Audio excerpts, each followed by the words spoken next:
Yeah, keep it forward. Yeah, don't put the hat backwards. That's definitely not professional. You want it. You want it forward. I just realized it says ETS. So. All right. Thanks for coming together, everybody. The purpose of this episode 2 is to talk about Microsoft Business Premium. We paid an expert to teach us, and then even what they taught us when we went to implement it in the real world, you still learn a lot implement it in the real world, and so we figured we can dedicate an entire episode specifically to the Microsoft Business Premium license. Not to be confused with the old Microsoft Business Premium license, which was $12.50. That license is now technically Microsoft Business Standard, and it's $12.50, and the new one is the Business Premium at $20 a month per user. So I guess we can jump right in. Michael, what's your initial thought just about Business Premium in general? So what's nice about Business Premium is the amount of security features that come included with that kind of boost your posture kind of across the board as far as 365 concerned. Being able to Intune join devices, the additional security features on the back end that we as admins can use. It's just super robust and tons of different options available to us. Gotcha. And Darian, what about you? What would you say what's your initial thoughts of Microsoft Business Premium? I think overall, as the project evolves with all the newest updates that they get, it really just gets better and better every day with every new update. The most important option in there, of course, is conditional access and securing all the devices and making sure everything is as locked down as possible to prevent data loss. Gotcha. And so for those that don't know, what exactly is conditional access? Like, let's say I'm an IT manager and I'm managing a bank or a large infrastructure. Why do I care about conditional access? So there's really a lot of options with conditional access. The main option with it is being able to lock down via geo IP. So basically making it so only people that are within a United States registered IP is allowed to sign in. Or an even better example is making sure that a device is compliant in Intune. And for those of you that may not know, the actual compliance policy is making sure that things like BitLocker is turned on, or a password is set on the screen, or it meets a certain complexity. All that stuff can be contributed to conditional access, and it must meet those minimum requirements in order to be able to sign into anything within your business. Gotcha. Okay. So when you say compliance, what you mean that the IT manager of the organization can say, in order for a device to access our data, it must meet this criteria. And if any of those are not met, the device is disallowed access to the system. Exactly. It goes into what's called a non-compliant state. And in that state, if you set up your conditional access correctly, it will not allow any sign-in of work data, whether that's through single sign-on with Azure AD or just signing into a basic email account. Gotcha. Okay. I guess that's probably one of the security features you mentioned, Michael. What are your other thoughts, Michael, just generally with Business Premium? Like, where else do you see businesses getting a lot of value from? So Business Premium is really essential almost for any small to medium-sized business. In addition to, again, the security features, they've got a slew of things that you can do in terms of securing devices for end users. Things as far as being able to remotely lock a device or wipe it if for some reason that's been received by someone that shouldn't have it. Knowing the geographical location of a device if it's lost, another perk of Intune. Just really securing your organization across the board and making sure that when it comes to accessing your information, Microsoft has given us an umbrella that protects everything. Yep, gotcha. So if you're listening and you are responsible for IT, really conditional access is at the core of Microsoft Business Premium. That's unlocked because Business Premium includes Azure Active Directory Premium 1, and that's what gives you the power not only for your Apple devices, not only for your Windows devices, but your mobile devices, for you to say, hey, if it's a mobile device, it must have a passcode. It cannot be so many versions behind the latest update. The device must be encrypted. The device must be within the United States or whatever country you're from. And if it does not meet those requirements, then what happens if the user goes to portal.office.com or tries to log in? Are they getting an error message, or what happens if they try to get to it in that scenario if the device isn't compliant? Sure. So in those situations, they'll get a message on the display that says, you can't get to that location from here, and then gives them an error code that then needs to be relayed to IT so that we can investigate it further. Typically, we can pull up the device on Endpoint Manager relatively quickly, go right to the compliance section and see exactly why that device was failing for compliance, and then address that issue. Gotcha. So this is awesome because, so on one hand, now we're able to say the device must meet this compliance or else it can't access company resources. Mm-hmm. But I almost feel like the other half of the coin is the automation of making sure that device actually does have compliance. The automation is huge. As IT administrators, up until just a few years ago, you had to set up a new computer. It took you hours. You had to install each piece of software individually, run all the updates yourself. With Intune, they've got autopilot. With autopilot, as long as the end user is set up in the back end as they're supposed to be, all they do is log into the device. An hour later, it's ready to roll. They don't have to do anything. It takes no interaction on their part. Right. So Darian, give us an example of a good way to use autopilot and how that makes deploying a computer easier. So we actually just deployed a few computers for one of our clients, and as smoothly as it possibly ever could have been, because this client really doesn't use a lot of special software applications. It was literally as simple as opening it up, connecting it to Wi-Fi, and signing in with the email account. It immediately signed into Office 365. It downloaded all the enterprise applications. Microsoft Edge worked right out of the box. And we even have it set up to create bookmarks as well as pages directly in Edge. So as soon as they open up that device for the very first time, they'll open up Edge and it immediately takes them to their SharePoint site. It opens up their email address and almost anything and everything that we could really need right out the gate to make it as smooth as possible. It's all right there. What are some of the settings that we do with OneDrive to make sure that that's set up properly right out of the box? Yeah, of course. So OneDrive in and of itself, we standardize the backup locations.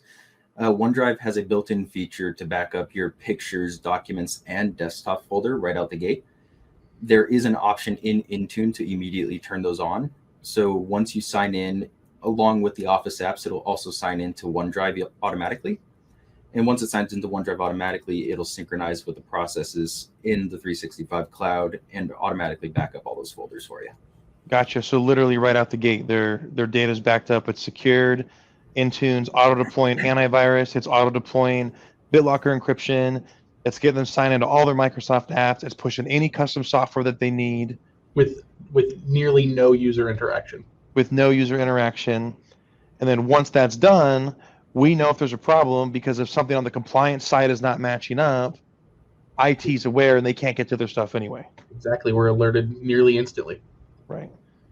So if you're an IT manager and you have a situation where, let's say your organization has a large sales force that's very quickly hiring and terminating salespeople, or let's say you don't have like a central office and you wanted to deploy services to those people, you can now literally purchase a laptop through Dell, have it shipped directly to the end user with autopilot enabled.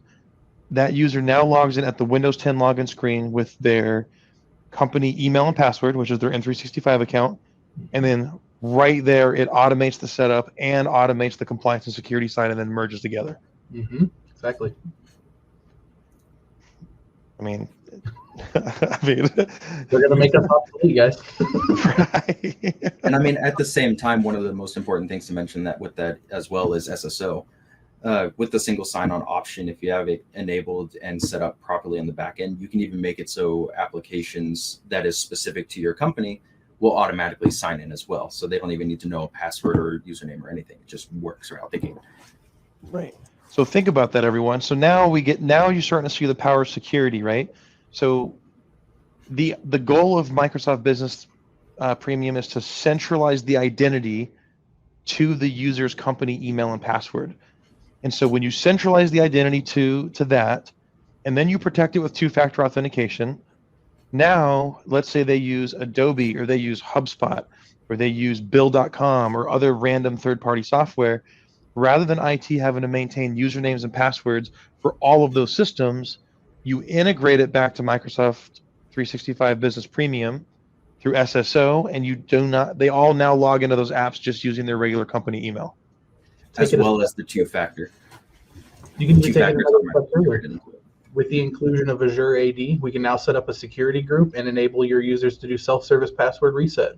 So in the event that they lose their password or don't remember it, they can get themselves back up and running. It's not an IT ticket. Yeah, this is, I mean, Microsoft 365 Business Premium, I feel like, is absolute fire. For sure. Do you guys feel like it falls short anywhere? Like, where is it not good? Like, have we found spots that it just does not perform well? No. I think for the most part, everything just works right out the gate. Of course, there's always those tiny little things here and there, but nothing that is major enough that can't be applied in less than 30 seconds. Gotcha. Okay. I will say, as someone who, before really getting into IT and diving into things, I didn't know a ton about Active Directory, especially Azure Active Directory. But getting into the premium licenses and starting actually working with it, they've made the interface extremely easy to use. If you do need to find something, it's very straightforward and in most cases self-explanatory. In almost all of the different security settings that you have available to you, there's an information button right there, so you can get a little bit of insight on what it is. Obviously, Microsoft's got a host of knowledge base articles that'll lead you in the right direction if you do hit roadblocks. And at the end of the day, when you have these licenses, you have Microsoft's full support on the back end. So in the event that you find those weird bugs or weird issues that unfortunately Microsoft's known for, we have them immediately available to help us out with those. So you're never lost, which is great. Right. That's perfect. What are your guys' thoughts on the mobile device security? Like, I know one area Intune lacks is it doesn't actually do the geolocation, which blows my mind. Like, it just doesn't. But it lets you at least secure the device. Have we had any issues getting devices registered to Intune on the Android or iOS platform? I think really for the most part, it's always end user. Being able to set up solid documentation to send to the end user so that way they could follow it with pictures, arrows, it does everything, which is something that we have implemented. And ever since we did that, it's just smooth. End user knows exactly what to do. If they get caught up, right at the bottom of that document is how to contact us, and it just works. So let's go through an example. So let's say that one of our customers, let's say there's an HR person and they're going to terminate the HR person's access, right? But this HR person has obviously a bunch of sensitive information on their OneDrive account and their Microsoft Office account, Outlook. And let's say it was a bring your own device scenario where the HR director had the data on their own mobile phone, their personal device. Because that is Intune joined to the company, what security benefits do we now have as an IT team to make sure that that data is secured? So that's an excellent question. So for the most part, there is something called app protection within Microsoft Security Center. If you set that up correctly and you make it so it cannot integrate with work apps as well as personal apps can't communicate with each other, the best and most obvious thing that you could do is block sign in on Office 365 and then retire that device. Now, what retiring will do is, I know it can sound a little scary, but what retiring actually does is it just removes all the work data from that phone. So all the personal apps and all the personal communications, such as their contacts and texting and all that stuff, remains on their device. But Outlook and SharePoint and OneDrive, all that stuff will automatically be removed. Gotcha. So really, that's the way of saying, okay, access is terminated for this employee. We can now confidently say that all the sensitive data on their phone that was company data can safely be removed without touching any of the user's other personal stuff. Exactly. Gotcha. And there's no disruption to the end user. They just can no longer get to the company data, but all their other stuff's just fine. Exactly. In our experience, when you open up the Office app after that moment, they have to re-sign in. If they try to sign in with the work account, obviously it's not going to work because that sign-in is blocked. They would need to log in with a personal account, which obviously doesn't have access to any of that data. Right. Right. Gotcha. Yeah. So if you're an IT admin and you're interested in making sure that your data that's on employee-owned devices but owned by the company, this is literally the most powerful tool you can use, because you can always make sure that data is there. Or maybe you're not terminating somebody. Maybe the employee left the phone somewhere. How do you know that data is safe? Oh, because that met compliance that showed the device is encrypted and it's password protected, and I'm going to remotely remove it anyway. Or alternatively, say you've got an employee who works in HR and they're moving into a different department. You don't necessarily have to go through all of this to fix that. You can use something like tags, where tagging sets things up on a organizational level, and then each department then has their own tags associated with documentation. Once you remove somebody from a specific security group and put them in another, they no longer can access that other data. They can only see what they're supposed to. So right. SharePoint is a huge tool for that. Yeah. Right. Always leverage SharePoint as much as you can if you want those really good controls over files. Right. Right.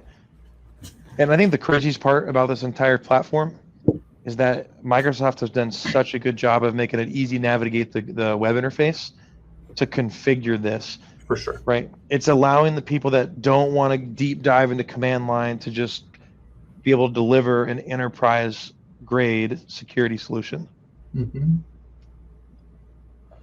Let's say that somebody does have on-site Active Directory.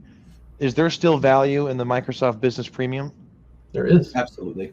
What would you say the value is? I mean, overall, the ability to just have one login and one password across the board. For those people, one of the most common things with Azure Active Directory and hybrid join is file sharing. So there's a lot of organizations out there who really can't use things like SharePoint, whether it's because of bandwidth issues for internet or just the overall size of the company. It's a little bit too much to manage.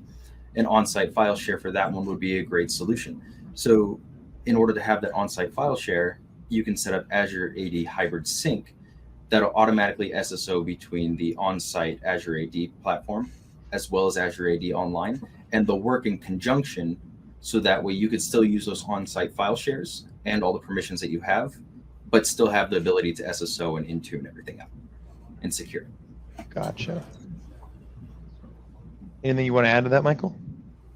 No, I mean, he hit the nail on the head. I think the ability to have your local on-premise Active Directory sync to Azure AD and utilize all that information, your security groups, your regular groups, distributions, obviously users, contacts, all of that stuff syncs into Azure AD, and you can utilize all of that data within 365. So it's the best of both worlds. Right. Okay. So if you're not yet on 365 at all and you're considering switching, there's a lot of value going straight to Business Premium, because you're also getting Teams, Outlook, the latest Office apps that are always up to date. But another one, I absolutely love this feature. It's probably one of my favorite features, is the sensitivity label. And for those that don't know what a sensitivity label is, it lets you create a tag or a label, and then it's really an encryption tag, and then you get to select, if this tag's applied to an Office document, who's actually allowed to open that document. And here's where it gets really powerful. Let's say your marketing team exports an entire customer list from your company because they're going to do an email marketing campaign. You can tag that document as company confidential, and no matter what happens to that file now, it could be emailed anywhere. That file can only be opened by somebody within the company that you've given access to. So let's say your old marketing director had a bunch of customer lists and very sensitive information, and it was all tagged correctly. And they brought those documents home on a flash drive. And when they double click to open those Excel documents at their home computer, it's going to bring them into the Microsoft 365 login screen. Mm-hmm. And if they can't authenticate with an account that has it, they can't get to that data. And I know one of the scary parts, and this is a lot of things, because this was one of my biggest kind of issues, is if you have a company who travels a lot. So let's say the CEO travels between states a lot, they're on the airplane for multiple hours a day sometimes, and they need access to that document. You could set up a timer, so they'll check out those devices in the last time they signed in, and you could set up, let's say, 7 hours. So they'll be able to access any document that's in there for up to 7 hours until it prompts them to re-sign in again. And that timer is all local.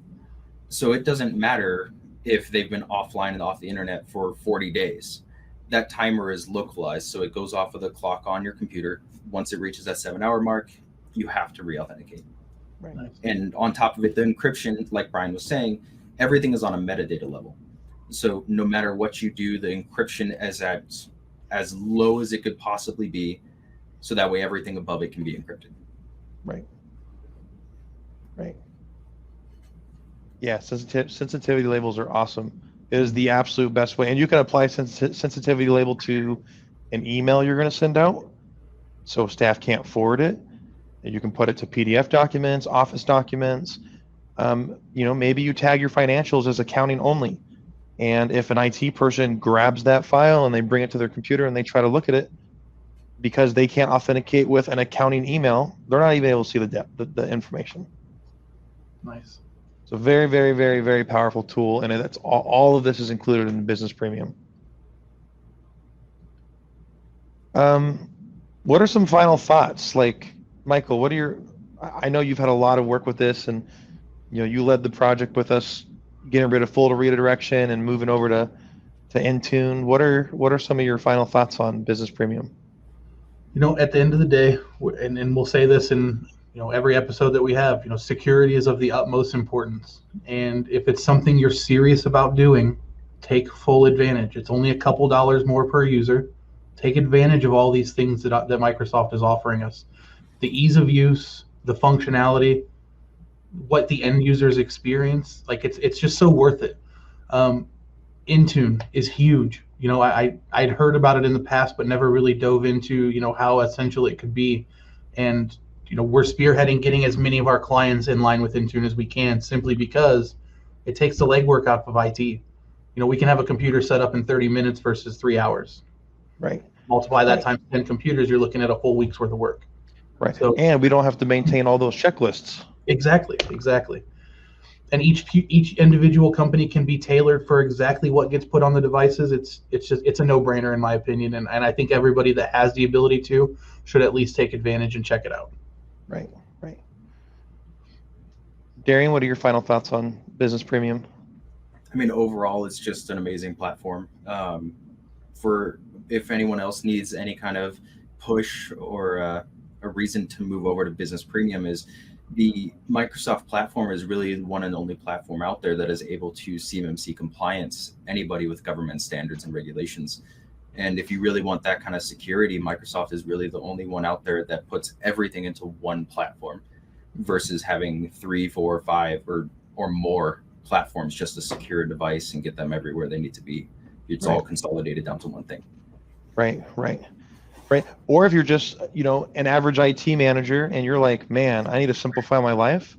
Cool. Instead of managing 16 different logins for this user, centralize it into one. There you go. Instead of maintaining all these checklists of every single time you need to deploy a computer, automate it through Intune. I mean, there's just so many simple business features there. It just makes business sense just as much as it does technical sense.